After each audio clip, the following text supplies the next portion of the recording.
शिकूया AI ची क्रांती. चला करूया MSCIT. आजच नजीकच्या MSCIT केंद्रात आपला प्रवेश निश्चित करा.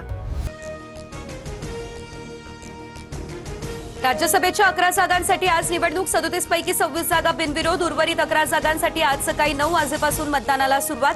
महाराष्ट्रातील सर्व 7 जागा बिनविरोध. बिहार, हरियाणा आणि ओडिशामधील अतितटीच्या लढतीकडे लागले लक्ष. 23 एप्रिलला बारामती आणि राहुरी विधानसभा मतदारसंघात पोटनिवडणूक. 4 मे रोजी मतमोजणी. निवडणूक आयोगाची ही घोषणा. अजितदादांच्या निधनानंतर बारामतीची तर शिवाजी कर्डिले यांच्या निधनानंतर राहुरीची जागा रिक्त. बारामतीची निवडणूक बिनविरोध होण्याची शक्यता. राष्ट्रवादीकडून इतर पक्षातील महत्त्वाच्या नेत्यांसोबत चर्चा. सुप्रिया सुळेंकडून बारामतीत उमेदवार देणार नाही असं जाहीर. बारामती राहुरी पोटनिवडणूक बिनविरोध करण्यासाठी प्रयत्न करणार. निवडणुका लादल्या गेल्या तर लढण्यासाठी तयार. मुख्यमंत्र्यांचं विरोधकांना हे थेट आव्हान. राहुरी पोटनिवडणुकीबाबत कार्यकर्त्यांसोबत चर्चा करून निर्णय घेणार. प्राजक्त तनपुरेंची भूमिका. राहुरी विधानसभेसाठी दिवंगत आमदार शिवाजी कर्डिलेंचे पुत्र अक्षय कर्डिले इच्छुक. 5 राज्यांच्या निवडणुकांचं बिगुल वाजलं. पुदुचेरी, केरळ, आसाममध्ये 9 एप्रिलला, तमिळनाडूमध्ये 23 एप्रिलला तर 23 आणि 29 एप्रिल रोजी 2 टप्प्यात पश्चिम बंगालमध्ये मतदान. 4 मे रोजी सर्व राज्यांची एकत्र मतमोजणी. मुंबईमधील हॉटेल व्यवसायाला गॅसची झळ. महानगर गॅसकडून पाईप गॅसच्या पुरवठ्यामध्ये 20% कपात. पाईप गॅसवरती अवलंबून असलेले 35% हॉटेल संकटात.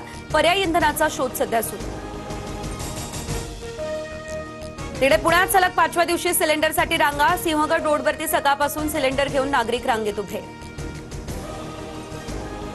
बुलडाण्यामध्ये घरगुती गॅसचा अवैध वापर उघड. 40 हॉटेल्सवर धाडी. कारवाईमध्ये 14 गॅस सिलेंडर जप्त. तहसीलदार विठ्ठल कुंबरे यांची कारवाई. हॉटेल मालकांचे धाबेदण आणले. डोंबिवलीत गॅसच्या नावाखाली तिसरी सायबर फसवणूक. गॅस कनेक्शन बंद होणार सांगत 14 लाखांचा गंडा. रामनगर आणि टिळकनगर पोलीस ठाण्यामध्ये गुन्हा देखील दाखल. हिम्मत असेल तर अमेरिकन युद्धनौका किनाऱ्याजवळ आणून दाखवा. इराणचे ट्रम्प यांना थेट आव्हान. इराणच्या नौदलाचं नामोनिशाण मिटवू. ट्रम्प यांच्या धमकीला इराणच्या IRGCकडून जशास तसं उत्तर. इराण आणि अमेरिकेचा युद्धबंदीवर चर्चा करण्यास नकार. मध्य पूर्वेतील देशांची मध्यस्थी ट्रम्प यांनी फेटाळली.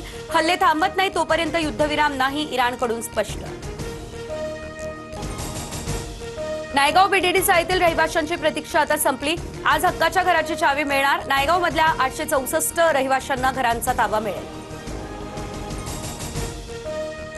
उन्हाच्या चटक्यानंतर आता अवकाळी पावसाचं सावट. राज्यात 7 जिल्ह्यांना येलो अलर्ट. पश्चिम महाराष्ट्र, मराठवाडा आणि विदर्भामध्ये वादळी पावसाचा इशारा.